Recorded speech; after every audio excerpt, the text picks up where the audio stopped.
Kapag hindi seryoso ang isang lalaki sa'yo, don't give him access.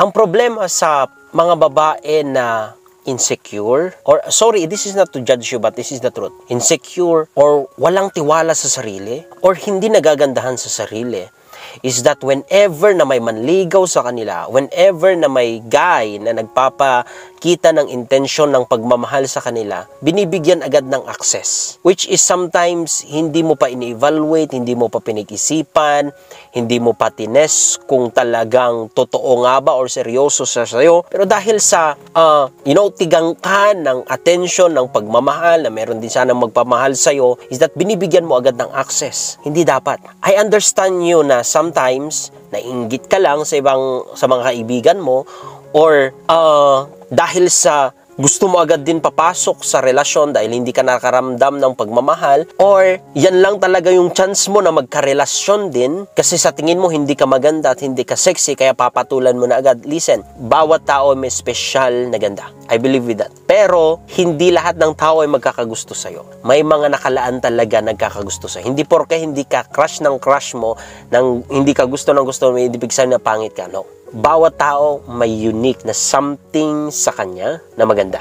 Yun nga lang, hindi nga lahat ng tao ay nagugustuhan kung anong meron ka. So, minsan yun yung mga bagay na nagpupush sa isang tao, kaya madali nating bigyan ng access kung sino man yung nagparamdam sa atin, because feeling natin siya na lang talaga, wala nang iba, wala nang ibang choice, wala nang ibang option, kasi siya na talaga. And the problem with that is that yung mga tao na madaling magbigay ng access, mostly they end up with a wrong guy, with a person, with a guy which is taking for granted lang, or sex lang pala yung hinahabol sa'yo, or paging panakip-butas ka lang because hindi mo binigyan ng time to evaluate. Hindi mo binigyan ng time to test kung talagang totoo yung pagmamahal nila. Hindi mo binigyan ng time na tignan kung kumusta yung actions niya para sa'yo. Kasi takot na maiwan eh. Takot ka na mag-isa. Yun yung problema. Huwag sanang ganun kasi God will send someone to love you. Just wait. And ganito kasi, bilang isang lalaki, alam natin na kung ano yung mga bagay na pinaghirapan, pinag-i-investan, yun yung papahalagahan. Yun yung parang reward, yun yung aalagaan, nakaka-proud or nakakadagdag masculine para sa amin whenever na nakuha namin yung pinaghirapan namin.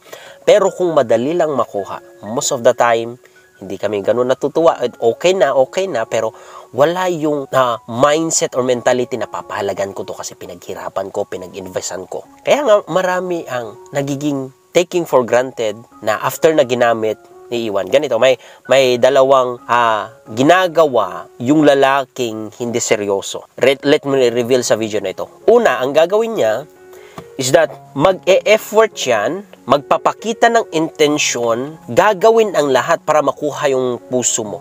Magre-regalo yan ng kung ano-ano, ng flowers.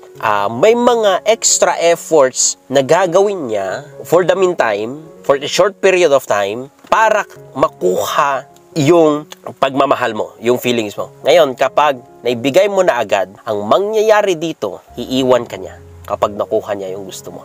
Or, mag-i-stay man siya, pero hahayaan niya na ikaw din ang maghahabol. Hahayaan niya na ibalik mo kung ano man ang naibigay niya sa'yo. And there's nothing wrong with that, kapatid. That is why, ang love, sa totoo lang, malalaman mo over a period of time. Time can reveal their true intention. Kasi kung talagang seryoso ang isang lalaki, lahat ng effort niya ginawa niya sa'yo, magtatagal. Anong ibig kong sabihin? Gagawin niya ulit yun. Pero kung ang habol niya lang is makuha ka, yung sex lang, kapag ginawa, hindi yun magtatagal. And most of the time, very aggressive siya na kunin agad yung katawan mo. Or sisingilin ka niya. Why? Kasi wrong yung intention ng kanyang puso. Just to sleep with you, but not to love you. Kaya nga sabi ko, it is important that don't give your access too easy. Kasi yan lang actually yung hawak mo or yung susi mo para ma-maintain yung paghahabol ng isang lalaki sa'yo. Once na naibigay mo yan at hindi siya seryoso, then delikado ka dyan. Okay?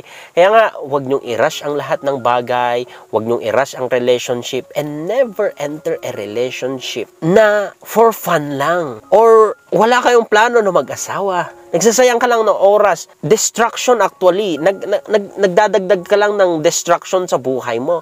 Imbis na mag-focus ka magpayaman, imbis na mag-focus ka mag-grow, imbis na mag-focus ka sa spiritual growth mo, dahil sa nang dagdag ka ng relasyon na hindi pa dapat time, dahil gusto mo lang for fun, dahil pinupush ka ng mga kaibigan mo para magkarelasyon, dahil sa sasabihin ng tao, that's very dangerous. Kasi most of the time, you will end up in a wrong relationship. You will end up in a relationship where it consume you, where it can destroy you, where it can lead you into destruction. Hindi ka makaka-focus. So, mga kapatid, make sure.